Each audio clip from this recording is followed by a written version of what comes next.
Монгол Улсын ерөнхийлөгчийн санаачлалыг хэрэгжүүлэх гэж байгаа энэ үндэсний цагаалт хөтөлбөр бол одоо маш үр дүнтэй хөтөлбөр болно гэж харж байна.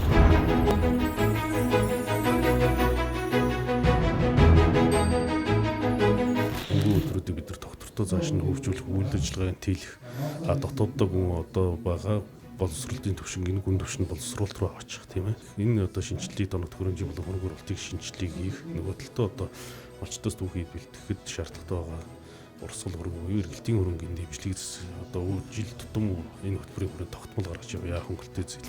Айс нэхийн ноос ноолрын боловсруулалтын төвшинг нэг 2 дахин нэмэгдүүлэх ийм томоохон зорилт тавьж байгаа. Байгаль орчин дээлтэй кластер хэлбэрээр нэг дэмжсэн за нэмэлтээр илүү одоо өрсөлдөх чадвартай бүтээгдэхүүнүүдэд өрсөлдөх чадвараа үйлдвэрүүдэд илүү дэмжих нь илүү чухал байгаа. Тэгээд 3 жилийн хугацаанд 1.8 их найд төгрөгийн одоо хөрөнгө оруулалтыг энэ салбараа гаргая. Гэхдээ энэ бол төр хувийн хөвшлийн түншлэлийн хүрээнд явна. Тодорхой хувийн одоо засгийн газраас дэмжлэг болгож зээлийн хөнгөлтэй нөхцөлийг олгоё. Хувийн хвшлүүд маань хөрөнгө оруулалт болон эргэлтийн хөрөнгө дээр хамтарч ажиллая. Цагаалт хөтөлбөр ойрын 5 жилдээ арьс нэхийн ноос ноолрын үйлдвэрлэл 2 дахин нэмэгдэж малын түүхийд үнд орно л гэж ойлгож байна. Уул уурхайн салбарын экспорт 92% нь эзэлж байгаа бол уул уурхайн бас салбарын экспортоо хөгжүүлээд 40-50% хүргэх ийм томоохон амбицтайгаар энэ хөтөлбөрийг эхлүүлж байгаа.